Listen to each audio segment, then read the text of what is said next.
Shalom everyone, this week is going to be the Hilula of a great Turkish rabbi, Chaim Palachi. He was actually from Izmir in Turkey originally and was a very, very great rabbi. He actually was born towards the end of the 18th century, back in the year 1788, and would pass away on Yud Zayin Shvat, which is this week naturally, back in the year 1868. So we're talking about from this time period, more than around 106, close to 160 years ago. And it was very much the forefather of the great Palaji family and had many great descendants. I just spoke about a few weeks ago about Rabbi Abraham Palachi and also Rabbi Yitzchak Palachi and Rabbi Yosef Palachi, all from all of his great descendants, who are all very, very, very great Rabbanim, especially in Turkey, from the Turkish elite of the great Rabbanim. As I said before, he was born in the city of Izmir, which had a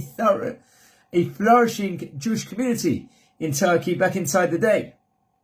And it's interesting, his maternal grandfather was actually Chacham Yosef Raphael ben Chaim Chazan, who actually was born actually in 1741 and passed away in 1820. He was actually a chief rabbi of Izmir at that time, which was the central base of the Jewish community of Turkey. So naturally he was born back inside the year 1788, and by 1813, the year 1813, he was only 25 years old. He was already had smicha, he already had become a rabbi at that stage in time. And in the year 1828, while he was at the age of 40 naturally is the age, 40 years was when Rabbi Akiva started learning Torah. At the age of 40, he became the head of the famous Bet Yaakov Rabbinical Seminary, the place where they were giving smichot, were teaching, ordinating rabbis in Turkey. He became the head of it at a very prestigious position, which I related over with regards to the talk with regards to Rabbi Abraham Palachi a few weeks ago.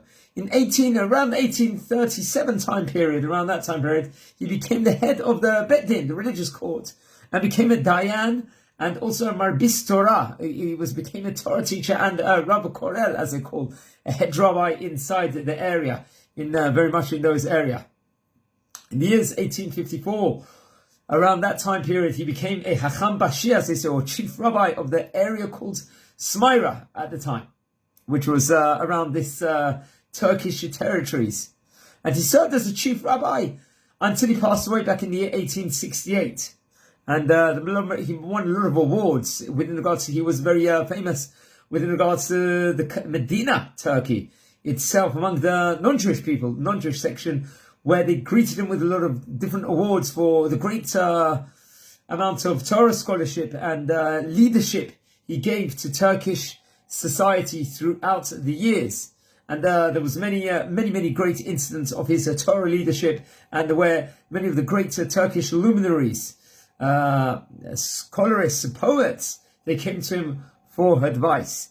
So he left a big legacy of great children, great grandchildren, including Rabbi Abraham Palachi, as I stated before, Rabbi Yitzchak Palachi, and also Rabbi Yosef Palachi. Also, all of them became rabbis, and two of them succeeded him, two of the great descendants, or as the head rabbi of Izmir, of Turkey, in those territories, very prestigious position, where it's the greatest honor, where a son or a descendant is going to continue the leadership role of the father. And he naturally passed away back in the English year, February 10th, in 1868. So naturally, I think the Hilula actually is going to fall out pretty much on the same time as the English date. And his funeral was attended by all the dignitaries of Turkey, of the country of Turkey. Many people held him as at the highest esteem possible. There was many different noteworthy incidents occurred during his time period, which must be related over. And he was actually wrote, according to some opinions, up to 82 books. Many of them actually were destroyed in a fire at some stage in Turkey, around 50 of them. But many of these manuscripts are still here. Many books which people learn nowadays. And his legacy very much is continued with regards to all the Torahs. All the different Torah books he had written over there. He was buried naturally in around Turkey in that stage, in that territories also.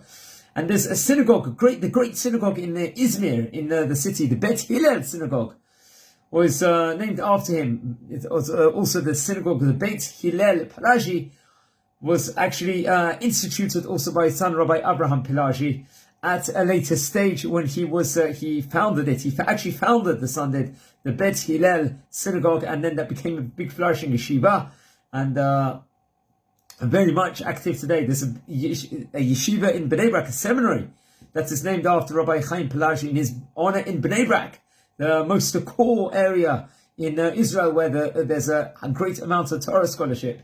And he came from a lot of great Rabbanim, and also left a lot of great Rabbanim as great descendants that many of them are about even nowadays, spreading Torah and working together. So he had many, many great books. He wrote up to more than 80 books he wrote, including the Tochachat Hayim, the Hayim Be Yad, Nishmat Kol Chai, and Maaseh Hayim, and many, many more.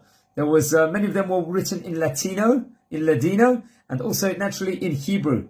He made many, many great works over there. Some of the books he gave, for example, he actually very interesting names. He uses the name Chaim in many of the books. For example, the Darchei HaChaim, the Lev HaChaim, the Derahamim LaChaim, the Tzedakah Chaim, and Tochachat Chaim. Many of all the books which he left over, which are many learned nowadays. It's on the Shulchan Aruch, on the Code of Jewish Law, and Pirkei Avot, and many other things. It's going to be a Hilula this week. Guys, light candles in his memory.